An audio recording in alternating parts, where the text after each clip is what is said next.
So today's lesson will be finding the derivative of the general exponential function. So in our previous lesson, we did the natural exponential function. Today we're going to be doing the general one, meaning, for example, y equals b, some base value to the power of x. So we're going to start to figure out what that would be with a little investigation.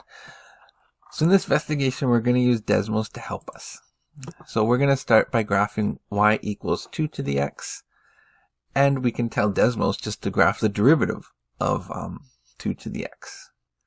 And we're going to make this table of values where we figure out what this function is at a certain value of x, what the derivative is at that value, and then we're going to look at their ratio of the derivative to the function. So let me show you what I mean. Let's take, for example, 1 or 0. 0 is a good one to start with.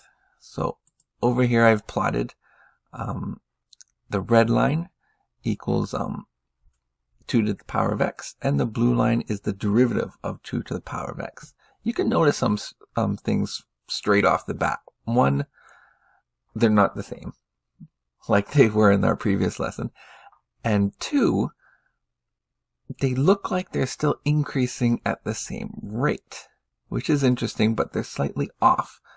So for example, if we look at 0, we can use Desmos to help us and just put it on 0.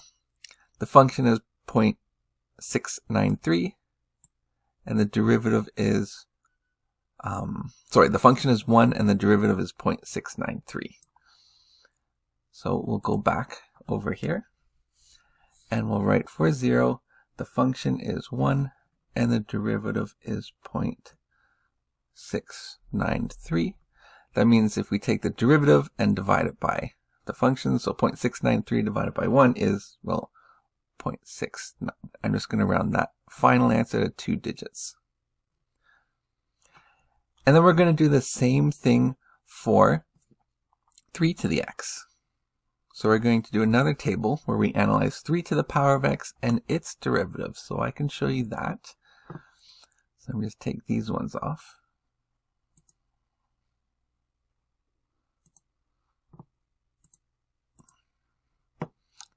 Again, fairly close. Looks like they're increasing at the same rate. And we can analyze. So the function 3 to the x at 0 is 1.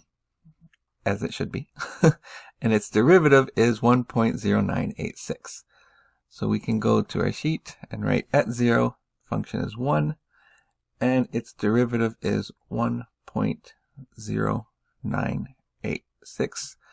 So when we divide them, the derivative divided by the function, and we're just going to round to 2 digits, 2 decimal places anyways, 1.10, rounding to 2 decimal places. Right, so I'm going to give you some time to do this. I'll pause the video here. Alright, so now that we have everything filled in, I'm sure we can all see the pattern with the ratio. They're all the same number. So if we're to analyze this a little bit, let's go up here on our handout. We notice that for 2 to the x, that ratio is about 0.69. And 3 to the x, it's 1.0. So our 2 to the x one, the derivative is slightly vertically compressed, whereas the 3 to the x is slightly vertically stretched. Is there a number between 2 and 3 where the derivative is perfectly equal to the original function?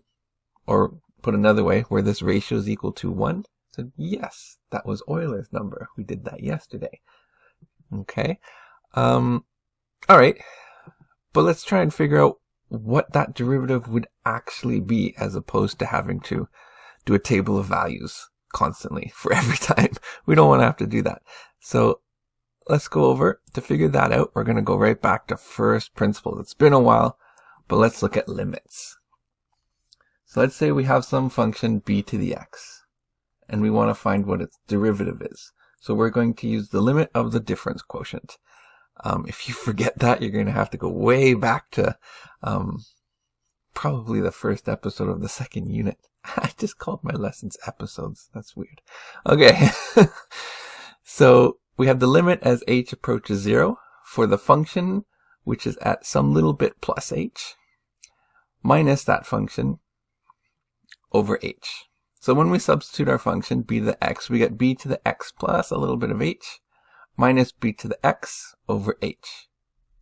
And we can play with exponent rules here because we know when we add the exponent, that's the same as multiplying the same base with those exponents. So we can change b to the x plus h to b to the x multiplied by b to the h. Now we have b to the x in this term and b to the x in this term. So we can factor that out. So we have b to the x all times by b to the h minus 1. All right, there's no h in this b to the x, so we can bring it outside of our limit. And then we're just left with this. So this means the derivative of b to the x is b to the x multiplied by some value. Well, we knew this before because we realized in our example, if you have 2 to the x, the answer is 2 to the x multiplied by 0.69, some value. So let's try to figure out what that is. So for 2 to the x, we know that this value here, this limit, if we replace b with 2, this limit as 2 to the h minus 1 over h is about 0.69. We also know that if we did it with our 3, it's about 1.10. And we know if we're doing the natural exponent, and if we replace b with e, Euler's number, it's exactly equal to 1. So let's play with this a little bit here. I'm going to sort of ask you to recall some properties of logarithms. So we know that the logarithm of e in base e is just the ln of e. And we know the ln of e is 1. So right now, I want you to try on your calculators to figure out what the ln of 2 is and what the ln of 3 is. If you do it, you'll find that the ln of 2 is approximately equal to 0.69. And the ln of 3 is approximately equal to 1.10. So there we go. This means that this limit, as h approaches 0, is the ln of b. So if we have a function,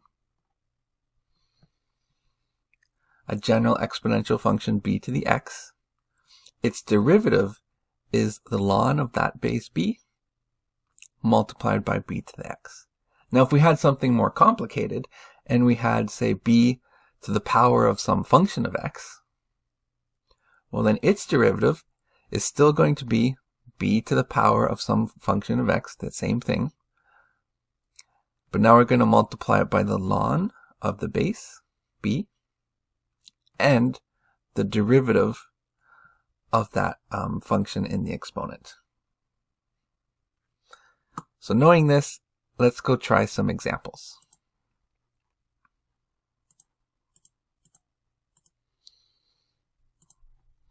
So our first example says find the derivative of 5 to the power of x. Let's do that over here. So the derivative then, we're still going to have 5 to the power of x, but then we multiply that by the ln of that base 5. And then you would multiply it by the derivative of that exponent, but in this case it's just x and the derivative of x is 1. But let's try the next one, because the next one is not so. So the next one is 5 to the power of 3x minus 2. Okay, so the derivative of that then, you still have 5 to the power of 3x minus 2. But we're going to now multiply that by the ln of the base 5. And we're going to multiply that by the derivative of that function in the exponent. The derivative of 3x minus 2 is 3. Okay. Okay, so if you haven't once again, if you haven't learned what the ln of something is, it's just the log in base e, which is Euler's number. That's all it is. Okay, let's move on to our second example. The next two examples are application type questions.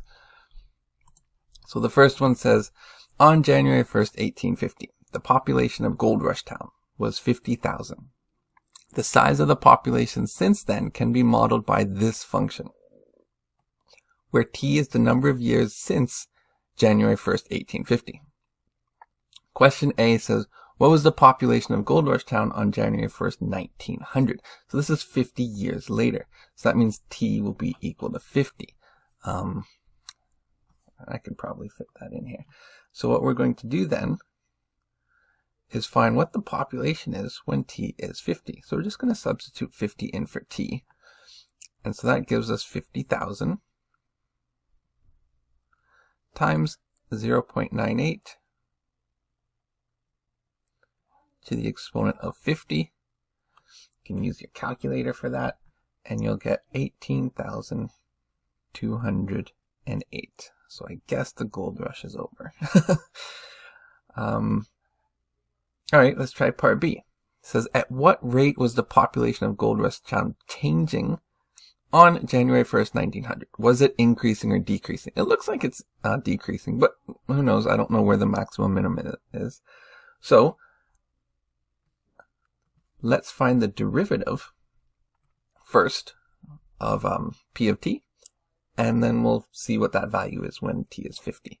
So I'm going to have to do this over at the side here. So the derivative, p prime of t, we're still going to have that 50,000. That's just a constant out front. And then we have 0.98 to the power of t. So 0.98 to the power of t will stay there. But then we're going to have to multiply by the ln of the base. So we have 0.98 to the power of t. We'll just move over because I'm running out of room. And then we're going to have to multiply that by the ln of 0.98. And your calculator should have a ln button as well. Okay, you shouldn't have to constantly divide by the log in base e. Okay, your calculator should all have a ln button. So let's plug in what this would be when t is 50. So we just replace that t with a 50, and we get it to be approximately minus 368. This is a terrible 3. Here we go. So what does that mean? It means the population was decreasing at a rate of about 368 people per year. So the next question is optimization, which is always fun. So we have, and this is very useful for you guys. It says the effectiveness of studying for an exam depends on how many hours a student studies. Some experiments show that the effectiveness E, which is put on a scale of 0 to 10, 0 meaning non-effective at all, and 10 meaning most effective, then E, which is a function of time, where that time is a number of hours spent studying for an exam, is equal to this exponential function. If a student has up to 30 hours for studying, how many hours are needed for maximum effectiveness? See, there you go. There's your optimization. We want to maximize effectiveness. And it says we have up to 30 hours. So there's our domain. We can either not study at all, or we can study up to 30 hours.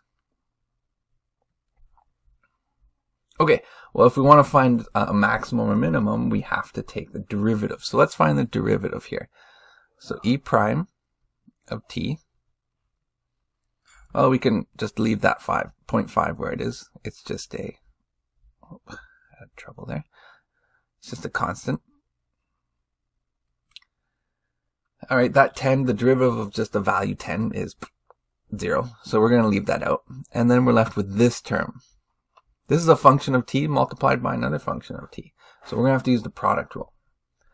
So first, we're just going to have t, the derivative of t, which is 1, times by the second term, which is e to the minus t divided by 20. And then we're going to add, I'm just going to leave t alone this time, and we're going to find the derivative of that second term, e to the minus t over 20. So first leave it as e to the minus t over 20.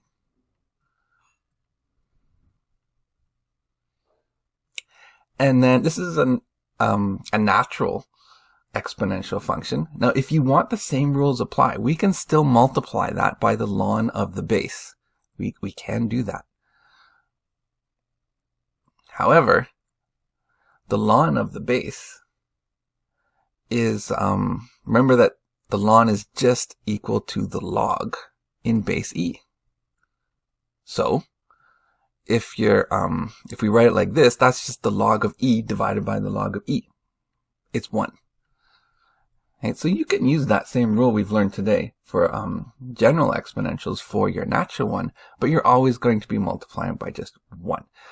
And then we need to multiply by the derivative of that function in the exponent, so minus t over 20, and that just becomes minus 1 over 20.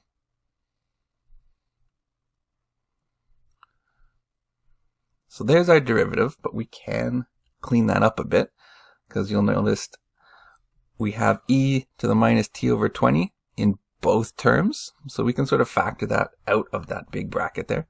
We still have 0.5, but now we'll have 0.5 e to the minus t over 20 times by, that'll just become 1, and then we're left with minus t over 20, so minus t over 20.